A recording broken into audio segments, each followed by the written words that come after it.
Part 1. You will hear a telephone conversation between two friends called Julie and Nick about cheap accommodation in the city of Darwin, Australia. First, you have some time to look at questions 1 to 6.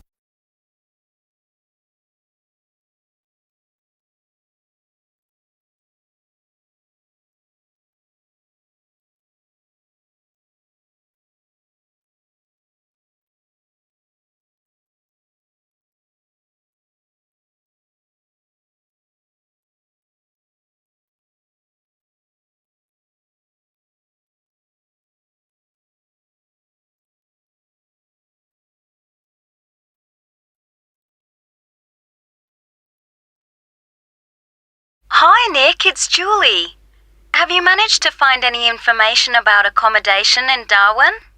Hi, I was just going to call you.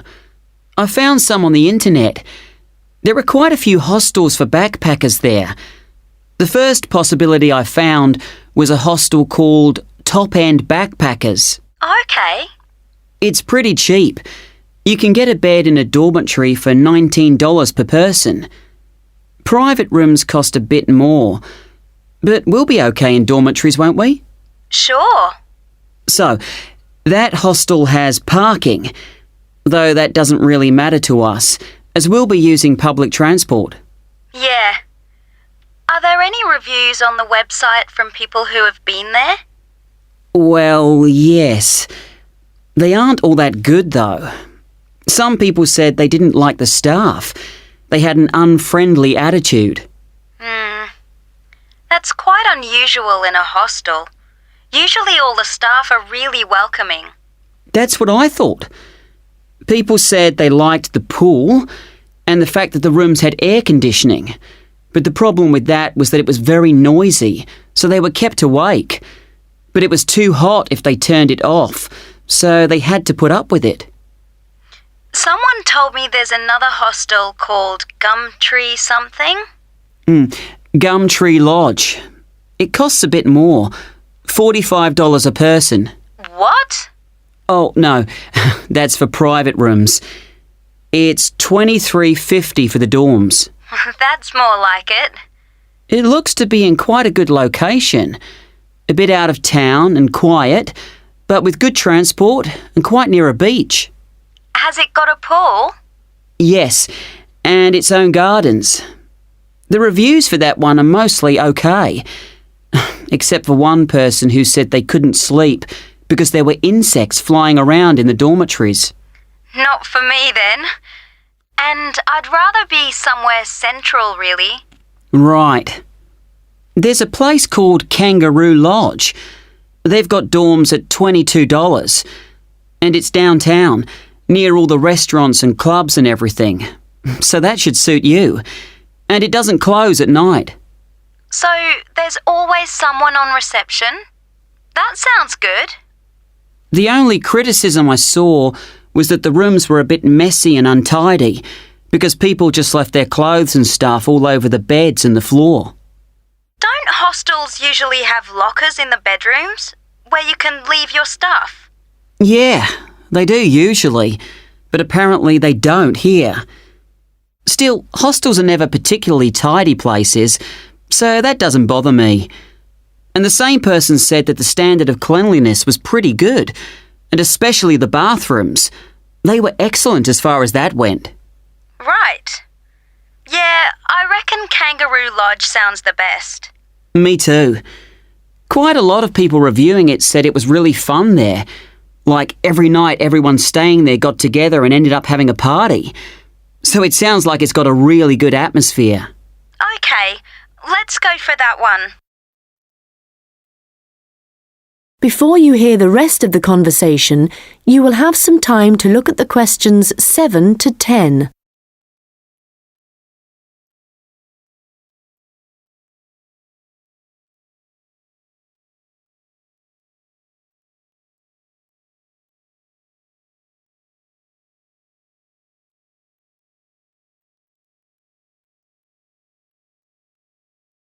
Now listen and answer questions 7 to 10. Did you get the address of Kangaroo Lodge? Yes, it's on Shadforth Lane. Can you spell that? Shadforth.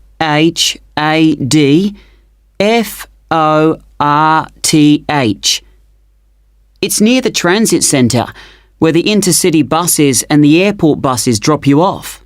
Cool. I'm really looking forward to this. I've never stayed in a hostel before. Do they provide bed linen, sheets and things? Yeah. And you can usually either bring your own towel or hire one there, but they don't usually provide those for free. Okay. And what happens about meals? Well, you don't have to pay extra for breakfast. It varies a lot in different places, but generally it's okay. And there's usually a cafe where you can buy a snack or a hot meal for lunch. But actually, if you're really travelling on the cheap, usually for every 5 or 6 rooms, there's a kitchen where you can knock up a snack. And that saves a lot of money. Great. Right, well, shall I go ahead and book that? That is the end of part 1. You now have half a minute to check your answers.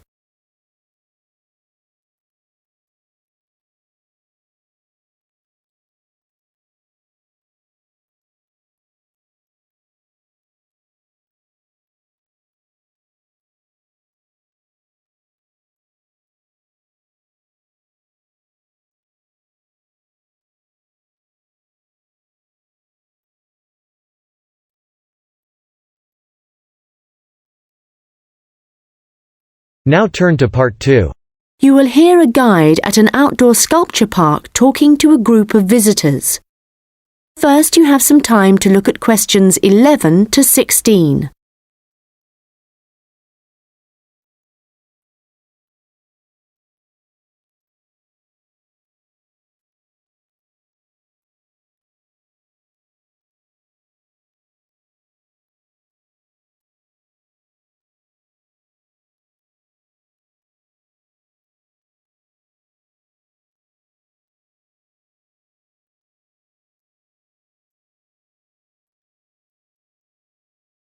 Hello everyone and welcome to the Anglia Sculpture Park. Right, well, the idea behind the sculpture park is that it's a place where works of art, such as large sculptures and carvings, can be displayed out of doors in a natural setting. As you'll have noticed when you drove here, most of the land around the park is farmland. The park itself belonged to a family called the De Quinces, who had made a lot of money from manufacturing farm machinery and who also owned substantial stretches of forest land to the north of the park. They built a house in the centre of the park, not far from where we're standing now, but this burnt down in 1980 and the De Quinces then sold the land. The Anglia Sculpture Park isn't the only one in the country. Several of the London parks sometimes display contemporary sculptures, and there are a couple of other permanent sculpture parks in England. But we're unique in that some of our sculptures were actually created for the sites they occupy here, and we also show sculptures by a wider range of artists than anywhere else in the country. For example, at present we have an exhibition by Joe Tremaine of what he calls burnt sculptures. These are wood and stone sculptures that he's carved and marked with fire to illustrate the ferocity and intensity of the forces that have shaped our planet over millions of years. They look really dramatic in this rural setting. To see some of the sculptures, you'll need to follow the path alongside the lower lake.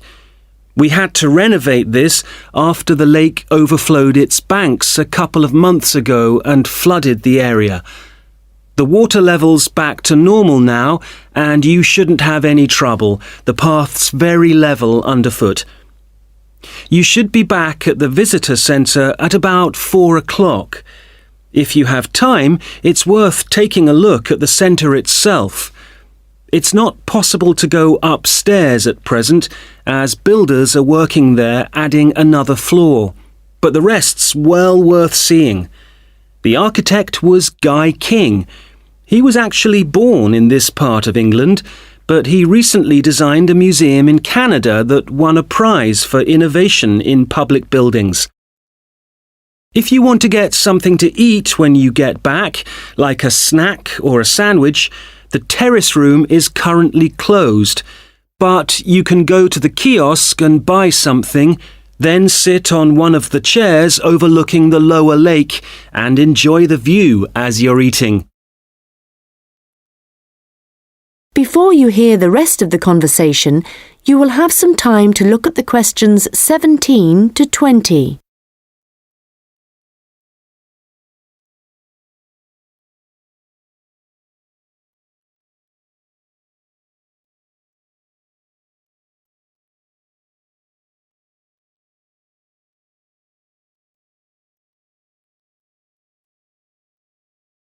Now listen and answer questions 17 to 20. Now, let me just tell you a bit about what you can see in the sculpture park. If you look at your map, you'll see the visitor centre, where we are now, at the bottom, just by the entrance. Since we only have an hour, you might not be able to get right around the park, but you can choose to visit some of the highlights. You might like to take a look at the Joe Tremaine sculptures, which are displayed on this side of the upper lake, just behind the education centre and near the bridge. They're really impressive, but please remember not to let your children climb on them. One of our most popular exhibitions is the Giorgio Catalucci bird sculptures. They're just across the bridge on the north side of the lower lake. I love the way they're scattered around in the long grass beside the lake, looking as if they're just about to take to their wings. You could also go to the garden gallery. It's on this side of the upper lake. From the visitor centre, you go to the education centre, then keep on along the path and you'll see it on your right. There's an exhibition of animal carvings there which is well worth a look. We also have the Longhouse. That's quite a walk. From here, you go to the bridge and then turn left on the other side. Soon you'll see a winding pathway going up towards the northern boundary of the park. Go up there and you'll find it at the top. They have some abstract metal sculptures that are well worth seeing if you have time. OK, well, now, if you're... That is the end of part 2. You now have half a minute to check your answers.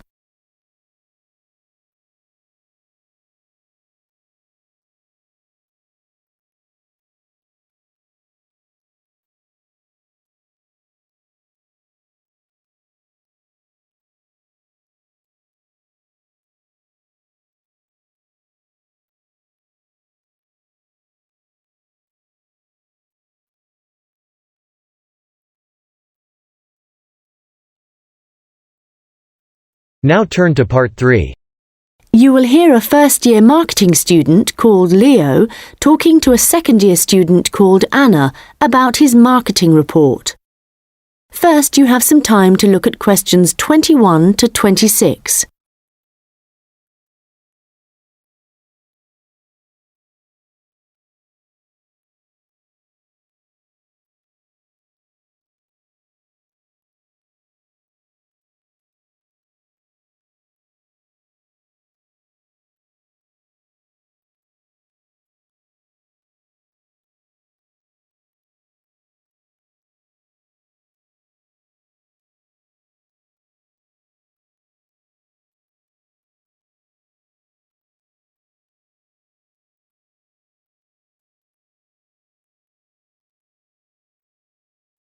Anna, I wanted to ask you about my marketing report. I'm not sure about it. That's okay, Leo. So what do you have to do? Choose a product or service, then compare two organisations that produce it. I'm doing instant coffee. But haven't you got a weekend job in a clothing store? Why didn't you choose clothing? That was my first thought, because I thought it'd give me some practical examples. But when I searched for men's clothing on the internet, there were hardly any articles. So then I looked for coffee, and I found there were tons. Yeah, there are so many brands on the market now. OK, so how much have you actually written? I've done part 1 on economic and technological factors. I found some good data on technological changes, how in Australia fewer people are buying instant coffee because of cheap coffee percolators that they can use to make real coffee at home. But there's also a movement away from drinking coffee. Switching to things like herbal teas instead because they think it's healthier. But that's not really to do with technology. It's more cultural. Anyway, for part 2, I'm comparing 2 instant coffee companies, Coffee Now and Schaffers, and I've made this table of products. Right. Let's see. So you've got the brand names and prices and selling size and descriptions. OK, the table looks good. You'll get marks for research there. Where will it go? In the section on the marketing mix, under product. Not in the appendix? No.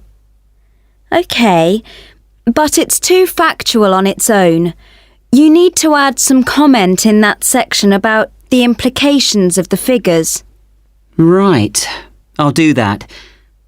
Now, I want to say that I think that Schaffers is more of a follower than a leader in the coffee industry. Now, I'm putting that in the section on market share. Does that seem okay? Let's see. So, you've begun by explaining what market share is, that's important. But you've got to be careful how you give that opinion. Do you think it should go in another section? Well, it's fine where it is, but you've got to back it up with some data, or they'll say your report lacks weight. OK.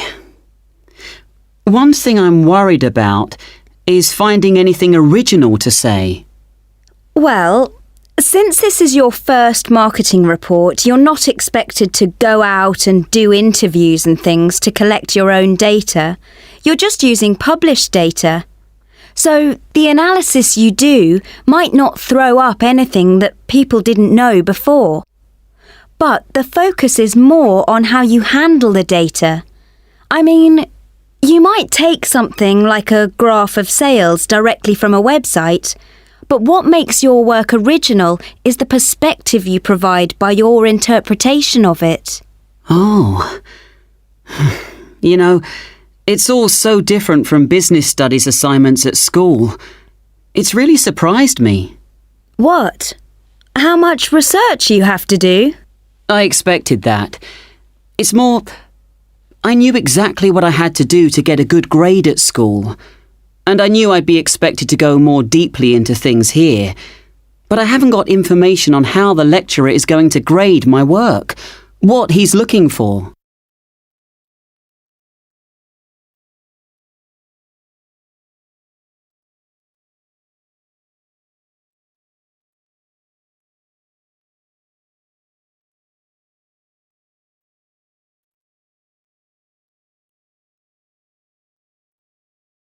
Now listen and answer questions 27 to 30. Well, one thing you have to remember is that in a marketing report, you've got to have what they call an executive summary at the beginning. I forgot that and I got marked down. Yeah, I've drafted it. I've got an overview. Have you got something about the background there? Yeah. Good. So, I've just made a summary of the main points. I wasn't sure whether or not I should have my aims there. No, that's too personal. The executive summary is just like what a manager would read to get a general idea of your report if he was in a hurry. Right. Then I'm okay for the first main part, all of the macro environment stuff. But it's when I get onto the problems section. I've listed all the problems that Coffee Now and Shaffers are facing. But then what? Well, you have to prioritise. So indicate the main problems, and then you analyse each one by connecting it with a theory. That's where your reading comes in. OK. Have you done your implementation section yet? I've thought about it. So that's where I write about what could be done about the problems. Yes.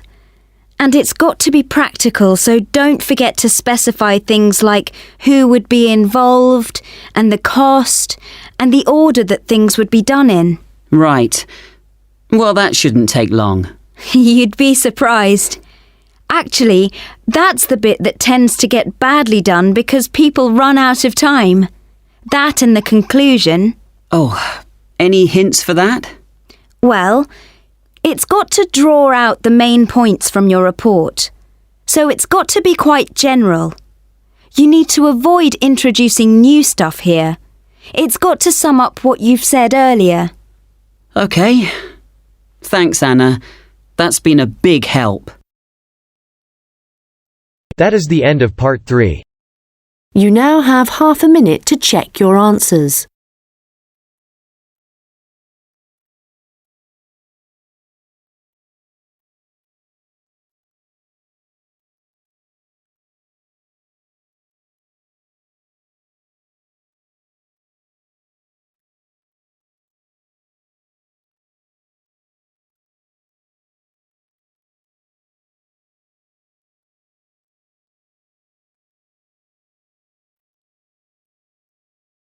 Now turn to part 4.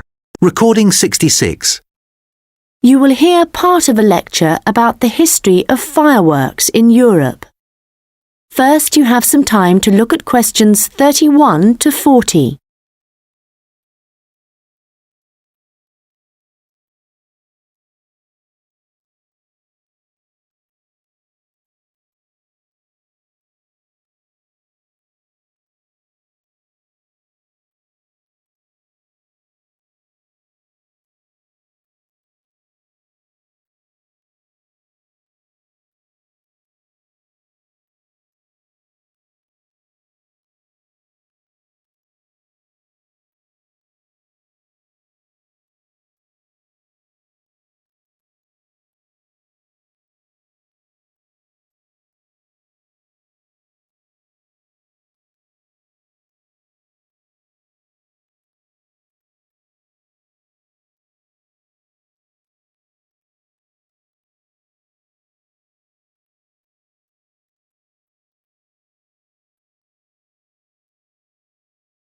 Now listen carefully and answer questions 31 to 40. An interesting aspect of fireworks is that their history tells us a lot about the changing roles of scientists and technicians in Europe. Fireworks were introduced from China in the 13th century. Up to the 16th century, they were generally used for military purposes, with rockets and fire tubes being thrown at the enemy. But they were also sometimes a feature of plays and festivals, where their chief purpose was related to religion. By the 17th century, the rulers of Europe had started using fireworks as a way of marking royal occasions. Technicians were employed to stage spectacular shows which displayed aspects of nature, with representations of the sun, snow and rain. These shows were designed for the enjoyment of the nobility and to impress ordinary people. But fireworks also aroused the interest of scientists, who started to think of new uses for them. After seeing one firework display where a model of a dragon was propelled along a rope by rockets, scientists thought that in a similar way humans might be able to achieve flight, a dream of many scientists at the time. Other scientists, such as the chemist Robert Boyle, noticed how in displays one firework might actually light another, and it occurred to him that fireworks might provide an effective way of demonstrating how stars were formed. Scientists at the time often depended on the royal courts for patronage, but there was considerable variation in the relationships between the courts and scientists in different countries. This was reflected in attitudes towards fireworks and the purposes for which they were used.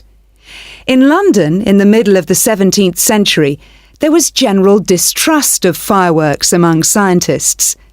However, later in the century, scientists and technicians started to look at the practical purposes for which fireworks might be employed, such as using rockets to help sailors establish their position at sea.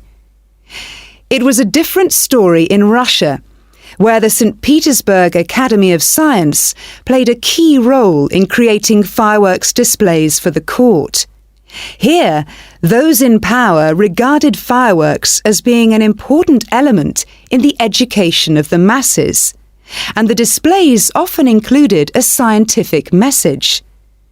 Members of the Academy hoped that this might encourage the royal family to keep the Academy open, at a time when many in the government were considering closing it. In Paris, the situation was different again. The Paris Academy of Sciences played no role in staging fireworks displays. Instead, the task fell to members of the Royal Academy of Painting and Sculpture. As in Russia, the work of the technicians who created the fireworks was given little attention. Instead, the fireworks and the spectacle they created were all designed to encourage the public to believe in the supreme authority of the king. However, science was also enormously popular among the French nobility, and fashionable society flocked to demonstrations such as Nicolas Lemery's display representing an erupting volcano. The purpose of scientists was basically to offer entertainment to fashionable society, and academicians delighted in amazing audiences with demonstrations of the universal laws of nature.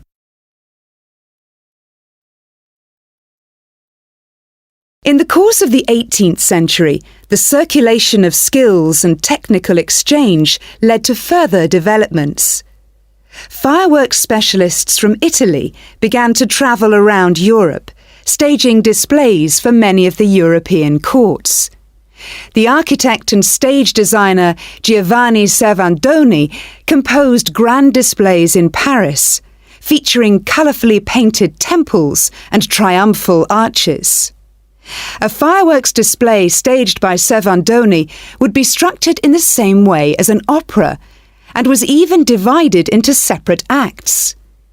Italian fireworks specialists were also invited to perform in London, St. Petersburg, and Moscow. As these specialists circulated around Europe, they sought to exploit the appeal of fireworks for a wider audience, including the growing middle classes. As in the previous century, fireworks provided resources for demonstrating scientific laws and theories, as well as new discoveries. And displays now showed a fascinated public the curious phenomenon of electricity. By the mid-18th century, fireworks were being sold for private consumption. So the history of fireworks shows us the diverse relationships which existed between scientists, technicians, and the rest of society. That is the end of part 4. Now you have half a minute to check your answers.